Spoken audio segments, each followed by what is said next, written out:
Bom dia, nossos caríssimos irmãos. Estamos aqui com muita alegria para mais uma aula da nossa EBD. Nós vamos hoje entrar numa lição importantíssima.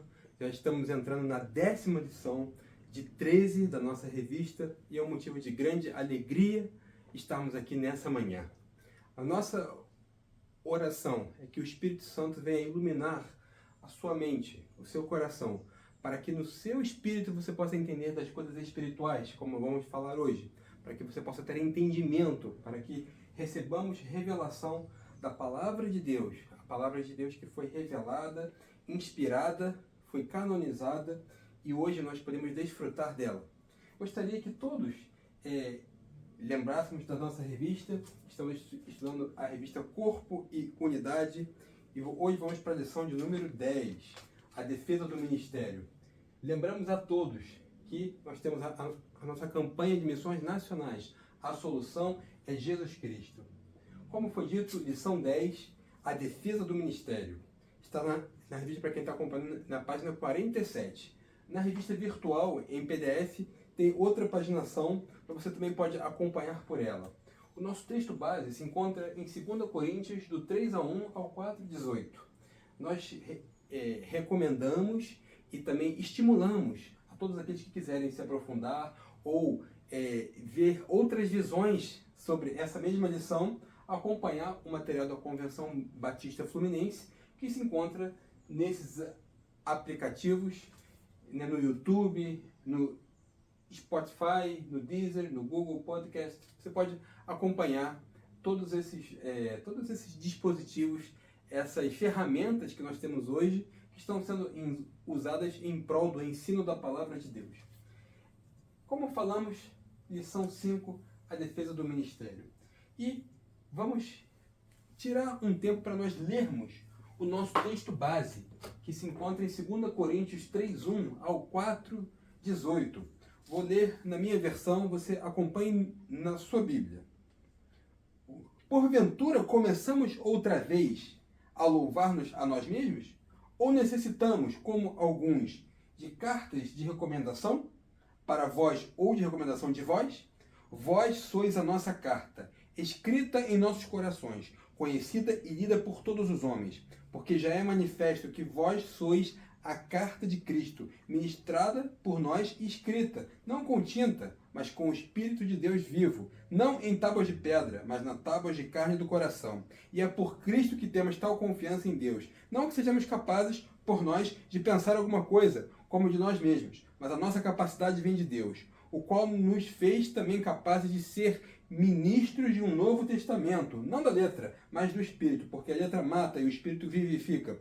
E se o ministério da morte, gravado com letras em pedras, veio em glória, de maneira que os filhos de Israel não podiam fitar os olhos na face de Moisés, por causa da glória do seu rosto, a qual era transitória, como não será de maior glória o ministério do Espírito? Porque se o ministério da condenação foi glorioso, muito mais excederá em glória o ministério da justiça. Porque também o que foi glorificado nesta parte não foi glorificado por causa desta excelente glória. Porque se o que era transitório foi para a glória, muito mais é em glória o que permanece. Tendo, pois, tal esperança, usamos de muita ousadia no falar, e não somos como Moisés, que punha um véu sobre a sua face para que os filhos de Israel não olhassem firmemente para o fim daquilo que era transitório. Mas os seus sentidos foram endurecidos, porque até hoje o mesmo véu está por levantar na lição do Velho Testamento, o qual foi por Cristo abolido. E até hoje, quando é lido Moisés, o véu está posto sobre o coração deles. Mas quando se converterem ao Senhor, então o véu se tirará. Ora, o Senhor é Espírito, e onde há o Espírito do Senhor, aí há liberdade. Mas todos nós, com cara descoberta, refletindo como um espelho agora do Senhor, somos transformados de glória em glória na mesma imagem, como pelo Espírito do Senhor. Pelo que, tendo este ministério, segundo a misericórdia que nos foi feita, não desfalecemos. Antes, rejeitamos as coisas que por vergonha se ocultam, não andando com astúcia nem falsificando a palavra de Deus. E assim nos recomendamos a consciência de todo homem, na presença de Deus, pela manifestação da verdade. Mas, se ainda o nosso evangelho está encoberto, para os que se perdem está encoberto, nos quais o Deus deste século cegou os entendimentos dos incrédulos, para que lhes não se resplandeça a luz do Evangelho da glória de Cristo, que é a imagem de Deus. Porque não nos pregamos a nós mesmos, mas a Cristo Jesus, o Senhor, e nós mesmos somos vossos servos, por amor de Jesus. Porque Deus que disse que das trevas resplandecesse a luz, é quem resplandeceu em nossos corações para iluminação do conhecimento da glória de Deus, na face de Jesus Cristo. Temos, porém, este tesouro em vasos de barro, para que a excelência do poder seja de Deus e não de nós. Em tudo somos atribulados, mas não angustiados, perplexos, mas não desanimados, perseguidos, mas não desamparados, abatidos, mas não destruídos, trazendo sempre por toda parte a mortificação do Senhor Jesus no nosso corpo, para que a vida de Jesus se manifeste também em nossos corpos. E assim nós, que vivemos, estamos sempre entregues à morte por amor de Jesus, para que a vida de Jesus se manifeste também na nossa carne mortal. De maneira que em nós opera a morte, mas em vós a vida. E temos, portanto, o mesmo espírito de fé, como está escrito. Cri, por isso falei. Nós cremos também, por isso também falamos. Sabendo que o que ressuscitou o Senhor Jesus, nos ressuscitará também por Jesus, e nos apresentará convosco. Porque tudo isto é por amor de vós, para que a graça, multiplicada por meio de muitos, faça abundar a ação de graças, para a glória de Deus. Por isso não desfalecemos, mas ainda que o nosso homem exterior se corrompa, o interior, contudo, se renova, de dia em dia. Porque a nossa leve e momentânea tribulação produz para nós um peso eterno de glória, muito excelente. Não atentando nós nas coisas que se veem, mas nas que se não veem, porque as que se veem são temporais, e as que se não veem são eternas. Graças a Deus pela sua palavra. Aqui nós temos esses 2 capítulos da segunda epístola de Coríntios, em que Paulo começa uma defesa do seu ministério. E vamos entender qual a estrutura da lição, essa que nós mostramos aqui na revista de hoje, nas páginas 47, 48, 49 e 50. As credenciais do apóstolo Paulo. Cegos para a luz do Evangelho. O que isso quer dizer? O paradoxo do ministério apostólico. E vamos relembrar as 2 últimas lições dadas pelo irmão Marcelo, o professor Marcelo, e pelo irmão e professor Márcio. Assistência social, a lição 8, e consolação e consolo, a lição 9. E aí nós temos essas 2 lições que foram uma numa transição da primeira para a segunda epístola e outra dos 2 primeiros capítulos da epístola. Hoje entramos no 3º e 4º capítulo. E o que Paulo quer dizer? Como é que ele começa essas declarações dele? Mais uma parte dos seus ensinos, mas que passa a ser uma defesa, quase que um debate, como a nossa revista diz na introdução. O que isso significa para você, essas imagens? Nós aqui no Brasil sabemos reconhecer esse tipo de atitude, esse tipo de simbolismo, algo até que nós precisamos continuar mudando. Eu creio que algumas coisas já melhoraram, mas precisamos evoluir muito. O que é isso? É a famosa carteirada. Na nossa turma presencial, quando nós apresentamos coisas assim, as pessoas falam, colocam suas opiniões, e isso é muito rico. Você que não pode, que não tem condições de vir presencialmente, nós acolhemos você de uma maneira especial e podemos até ter alguns meios de tirar dúvidas fora do vídeo do YouTube. Mas eu encorajo você que pode a vir na aula, porque nesses momentos nós fazemos perguntas para os alunos, ouvimos as suas dúvidas, as suas impressões, contribuições, recebemos retornos, feedbacks da turma e é muito interessante. Encorajo você a vir participar também da Escola Dominical de forma presencial, todo domingo às 9 da manhã. E a classe alternativa funciona no templo antigo da PIBIT. Mas enfim, temos aqui uma imagem de uma carteirada. Brasileiro sabe bem o que é isso, porque provavelmente você já ouviu essa frase. Você sabe com quem você está falando? Então, nós temos a defesa de Paulo. Paulo não faz isso. Com quem você está falando? Uma postura arrogante, uma postura carreirista, uma postura em que coloca uma credencial de um diploma, de um documento de identificação, algo funcional, de uma função que a pessoa exerce no momento. Ele não faz isso. Paulo faz a sua defesa de uma maneira especial, que nós lemos principalmente no capítulo 3. Paulo coloca as suas credenciais. Ele sente essa necessidade por causa dos questionamentos que ele estava sofrendo na igreja de Corinto. Mas essas credenciais foram colocadas de uma maneira especial. Vamos ver como? Primeiro, a gente entende o contexto histórico da Epístola de Corinto, a primeira e a segunda. Paulo fundou a igreja de Corinto. Também nós entendemos que, depois de ter passado por Tessalônica e Atenas, Paulo também ele faz com que todos entendam, e a gente vê isso nos textos, que Corinto é uma cidade altamente idólatra. E uma parte considerável da carne vendida em Corinto era oriunda dos templos pagãos. E nós também vamos percebendo, com o tempo, que a epístola, a carta de 2 Coríntios, como nós falamos aqui, que é uma igreja nova, muitos novos cristãos, pessoas que eram ditas neófitas, novas na fé. Epístola, quando a gente passa da primeira para a segunda, a gente entende que a primeira ele faz uma correção muito forte. Ele mostra a carnalidade dos membros, as disputas que existem, o partidarismo. Coloca que ele foi informado que existem divisões na igreja, isso não deveria acontecer. Espiritualmente, o corpo de Cristo não está dividido, mas nós, enquanto comunidade, às vezes, infelizmente, carregamos divisões. Isso não é para ser assim. Paulo vai corrigindo isso. Paulo fala da imoralidade, que era algo que era terrível na cidade de Corinto, e infelizmente aquelas pessoas estavam carregando isso na vida delas, a imoralidade. E Paulo cita, teve uma pessoa aí que dormiu, que se deitou, que se relacionou sexualmente falando com a mulher de seu pai, possivelmente uma madrasta ou uma mulher por outro relacionamento que aquele homem teve, mas isso é abominação. Paulo fala dessa correção, Paulo fala das questões de traições, ciúmes, contendas, vai corrigindo a igreja nesse sentido. Mas da primeira para a segunda epístola, nós vemos isso aqui acontecendo. As pessoas que estavam sendo objeto daquela correção e a comunidade estavam passando por um profundo questionamento da autoridade apostólica de Paulo. Então, Paulo faz a sua defesa do apostolado, ele traz uma segunda etapa de correção. Você vê que na epístola também ele vai corrigindo comportamentos e vai doutrinando, ensinando a igreja, e tem uma solicitação de coleta para os necessitados.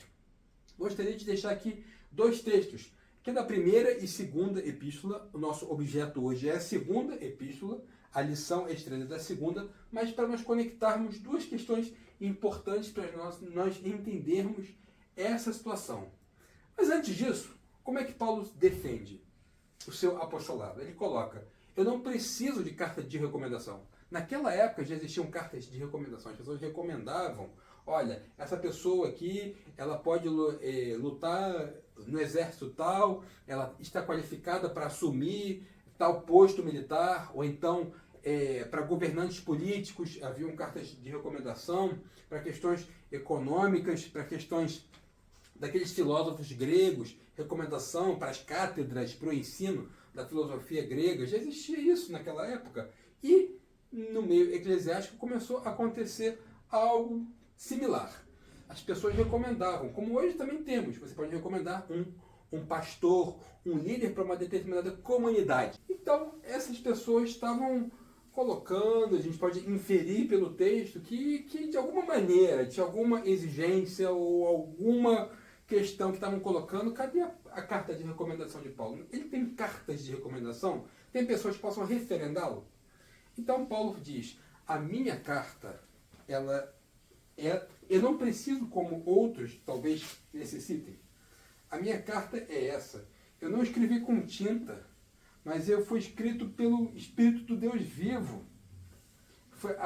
Vocês são a minha carta, a nossa carta, escrita em nossos corações, e lida por todos os homens. Ou seja, o que está acontecendo, o que estamos vivenciando, é exatamente a carta de recomendação, é algo prático. É o nosso trabalho, o nosso serviço, o nosso ministério, o que nós fizemos, o que realizamos, o que nós propusemos a fazer. É a verdade. Então Paulo vai se defendendo, colocando essa defesa do seu ministério dessa forma, colocando algo espiritual, algo divino. Foi Deus que me colocou nessa posição. Foi Ele que me comissionou para isso. E eu não sou o tesouro. Eu carrego o tesouro, eu que sou um vaso de barro. Então Paulo faz essas colocações com maestria e ensina dessa maneira.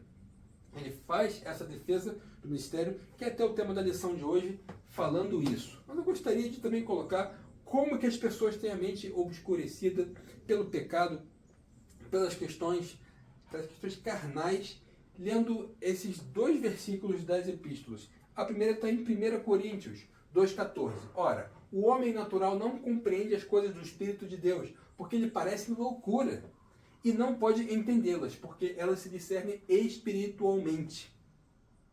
Ora, as coisas de Deus são discernidas espiritualmente. Como é que funciona isso?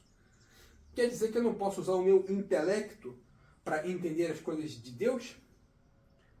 Será que eu não posso carregar o ensino,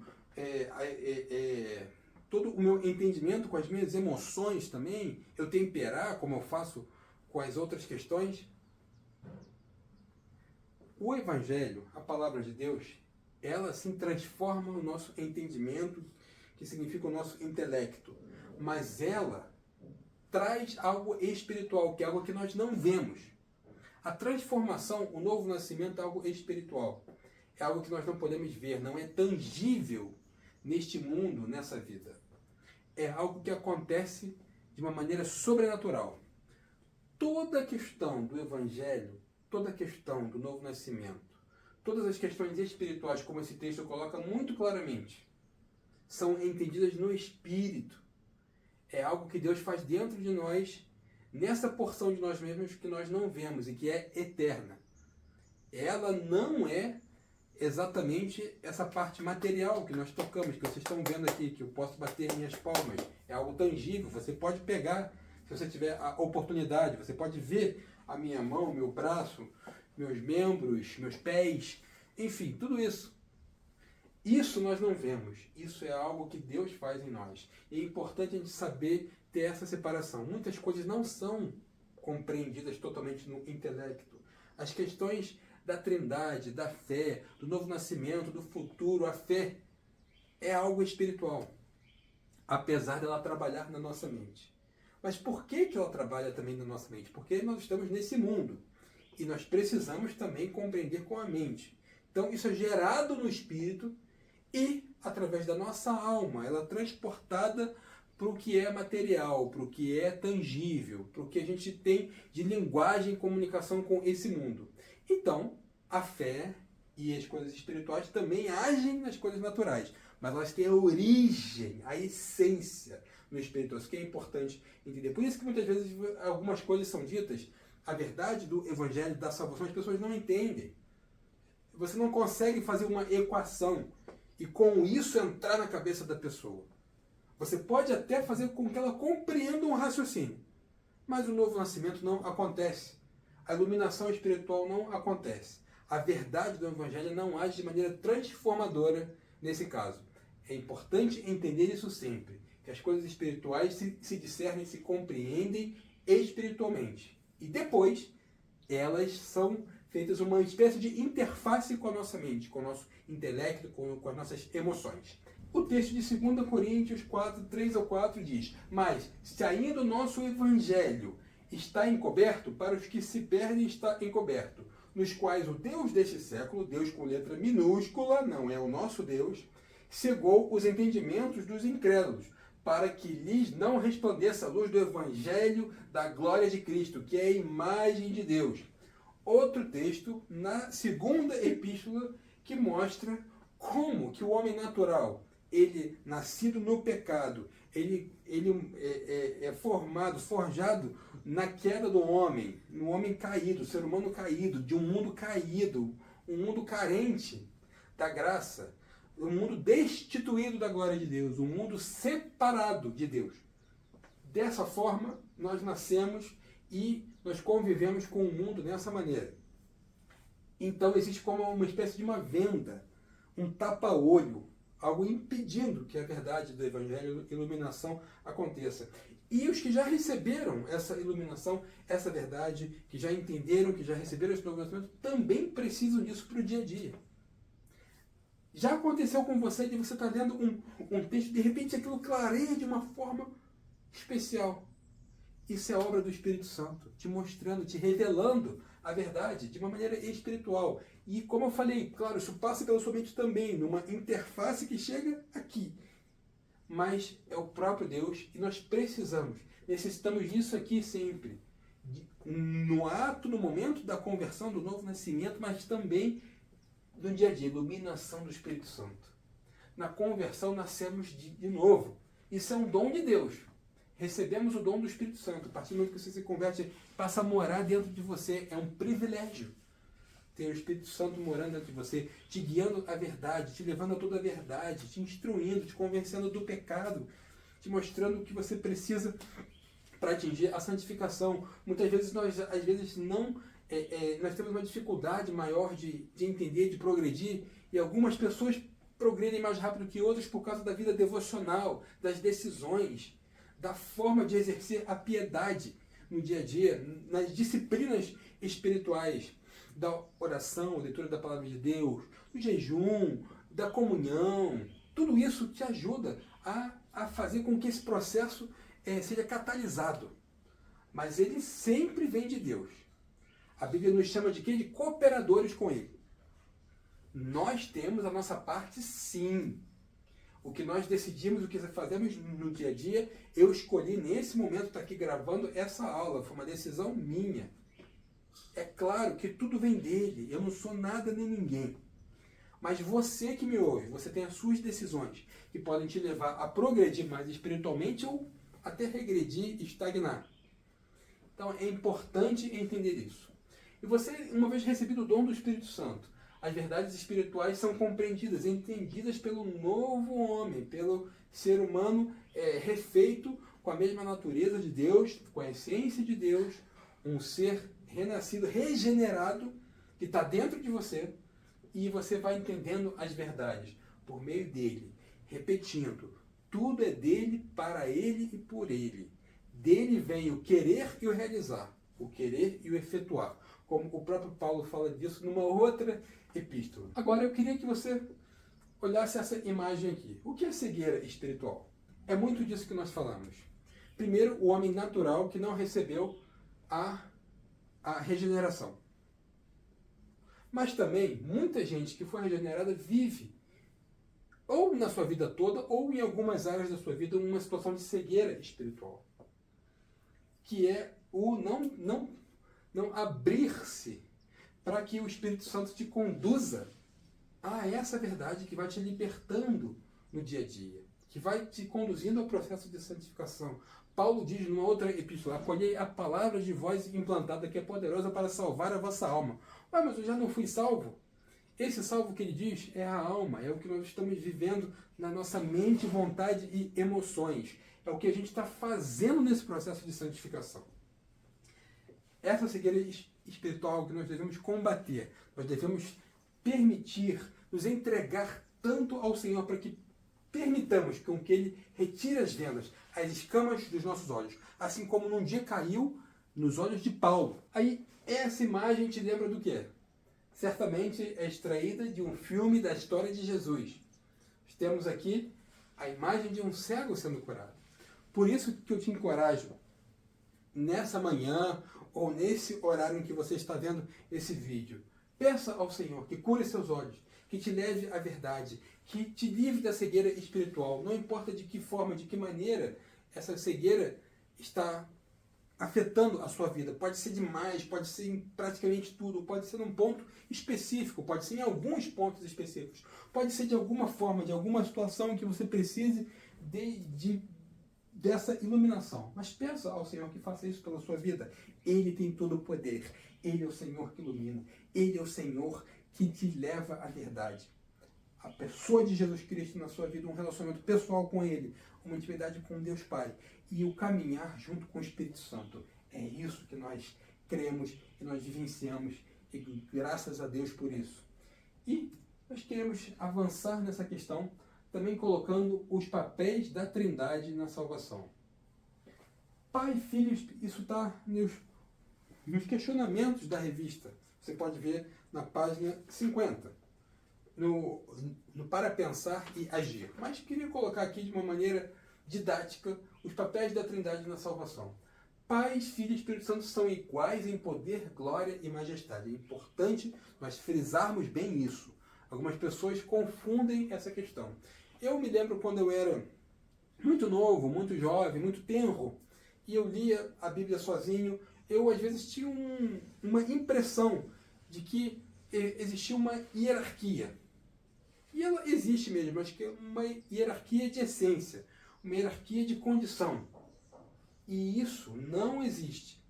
O Espírito, Filho, Pai, Filho e Espírito são iguais, da mesma grandeza, em poder, glória e majestade.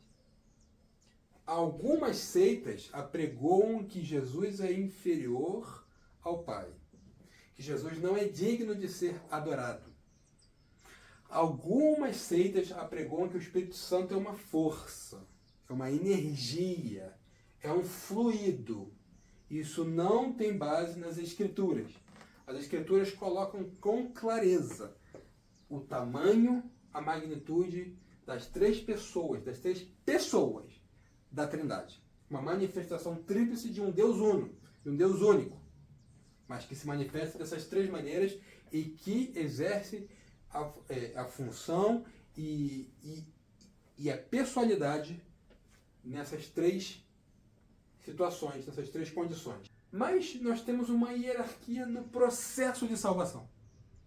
Como se fosse a economia da salvação, como se fosse a missão.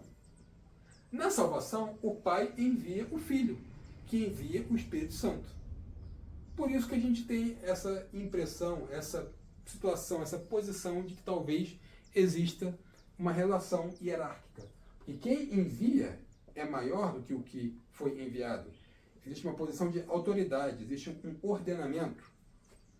E isso acontece. Mas isso é algo transitório. É algo feito para o processo, para o plano da salvação. Agora, gostaríamos de trazer para a nossa turma e aqui quais os papéis que podemos reconhecer. Gostaria que você, em algum momento, do tempo que você tem disponível, seja uma grande quantidade ou pequena, tire um tempinho. Quais os papéis que nós podemos reconhecer nas pessoas da Trindade? Quem é o juiz? Em que momento? Quem é o advogado? Em que momento? Quem é o nosso ajudador? Em que momento? Nós vemos, inclusive, um rodízio de alguns papéis. Nós vemos também algumas questões em que os papéis se complementam. Faça um estudo, procure fazer isso, como nós vamos fazer na nossa classe de maneira presencial, esse questionamento. E eu gostaria de, final, trazer uma conclusão. Algo para a gente terminar a nossa lição. E nós gostaríamos de, então, trazer uma contribuição que foi extraída de um material que nós também usamos como apoio.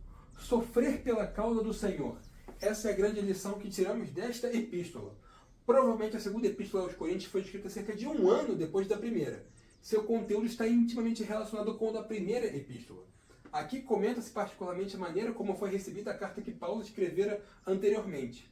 Muitos mostraram sinais de arrependimento e correção em sua conduta, mas outros ainda seguiam aos seus falsos mestres. Infelizmente, nesta epístola encontramos o mesmo afeto ardente de Paulo pelos filhos espirituais de Corinto, o mesmo zelo pela honra do Evangelho e a mesma ousadia para a repreensão cristã. Não estamos livres de enfrentarmos oposições na vida cristã e no trabalho do Senhor, nem de passar por dissabores, angústias e perseguições provocadas por certos maus elementos dentro da igreja e que, apesar das dificuldades, devemos estar sempre prontos para defender os fiéis. É importante entendermos essa questão. O que a epístola quer nos ensinar? E essa contribuição eu achei super válida. Quando diz que não estamos livres de dissabores, oposições, de perseguição. Isso foi dito por vários professores nossos.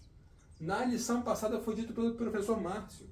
O cristão não está livre dessas questões. Nós não temos um passaporte, nós não temos uma garantia de que não teremos dificuldades, que teremos lutas, que teremos até mesmo sofrimento. Mas é importante entender que o cristão, mesmo no sofrimento, ele tem princípios e a companhia de Deus sempre. E gostaria de também trazer esse slide, que curiosamente foi usado também na lição de número 5, mas que cabe muito bem aqui quando Paulo fala do seu ministério. A participação na obra de Deus, serviço cristão. A reflexão de Paulo dos direitos dos apóstolos, que ele faz na primeira epístola, se conecta perfeitamente com as suas credenciais. A diferença de voluntários e remunerados no meio eclesiástico é algo que precisamos entender. Paulo tinha um modelo do fazedor de tendas. Muitas vezes ele trabalhava com um ofício para trazer o seu sustento. Ora, nós temos pessoas que são remuneradas, ora temos pessoas que são voluntárias. E a igreja se movimenta com esses dois tipos de servos, mas todos são servos. É importante relembrar isso. Paulo é alguém 100% comprometido com a pregação do Evangelho e colocava o próximo sempre em primeiro lugar. Gostaríamos de concluir com lições aprendidas. Que essas lições fiquem gravadas, registradas no mais profundo do seu coração, que seja algo ardente na sua vida. O Evangelho requer um padrão para os crentes.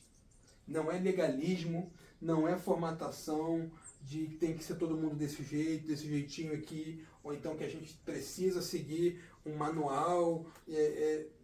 O nosso manual é a palavra de Deus. Mas nós estamos falando que é um padrão que traz coisas externas, externalidades. Não, é um padrão que Deus coloca em nós de princípios e valores eternos. Como eu falei, não de legalismo, mas de uma vida cristã autêntica. E Paulo precisou corrigir. E outros momentos nos mostram isso. Então existe sim um padrão. A graça e a misericórdia de Deus, toda a liberalidade de Deus, toda a sua formatação de amor de Deus, não exclui a necessidade de nós seguirmos o padrão cristão. É impossível que uma pessoa que tenha recebido o Evangelho esteja em comunhão com Deus, não deseje viver uma vida de santificação. Por isso a correção foi feita em Corinto. A igreja deve espelhar a santidade de Deus. Paulo corrige a igreja no intuito de passar por um processo de purificação, para que a igreja revele a santidade dele. A palavra de Deus nos fala que Deus nos corrige, nos disciplina, para que sejamos participantes da sua santidade. A igreja deve, nesse mundo, espelhar a santidade de Deus. Deve ser um farol, ser uma luz para esse mundo. Ser algo que realmente mostre o padrão de Deus para a humanidade. E a igreja deve representar isso. Apesar das nossas falhas e imperfeições, devemos nos colocar diante do nosso Mestre, pedindo que Ele gere isso em nós. A vocação vem de Deus. Paulo faz a defesa do seu ministério. A lição fala disso. O tema da lição é esse, a defesa do ministério. Mas Paulo é taxativo em dizer, tudo vem de Deus. Foi Ele que me comissionou, foi Ele que me trouxe até aqui. É Ele, tudo vem dele, tudo é para Ele. Então, a vocação vem de Deus. Nós somos apenas o quê? Instrumentos, vasos de barro. Carregamos o tesouro. Qual é o tesouro? O próprio Deus. Qual que é esse tesouro? Também o Evangelho, a verdade, a preciosidade do Evangelho, que é um tesouro, grandioso tesouro. Nós temos as parábolas de Jesus que falam sobre os tesouros. É importante entendermos o que é esse tesouro, mas nós que o transportamos, somos vasos de barro. O barro, muitas vezes, não tem valor. Muitas vezes ele se quebra com facilidade. O barro tem características que têm serventia, mas que não tem uma preciosidade. Nós somos preciosos sim, mas pelo que está dentro de nós. Porque de nós mesmos nós somos miseráveis. A palavra de Deus diz que as nossas justiças são trapos de imundícia.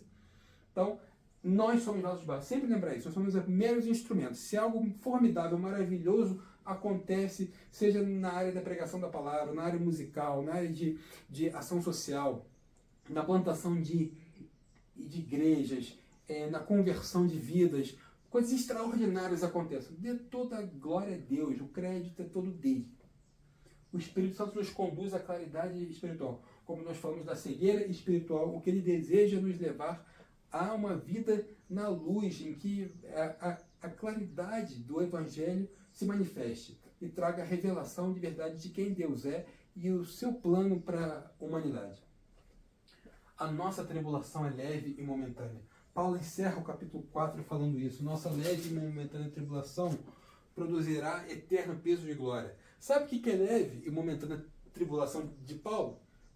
Dá uma olhada, dá uma pesquisada no que Paulo sofreu. Chicotada, apedrejamento, naufrágio, doença, perseguição moral, calúnia, acusação, prisão. Tudo isso a gente chama de leve e momentânea tribulação.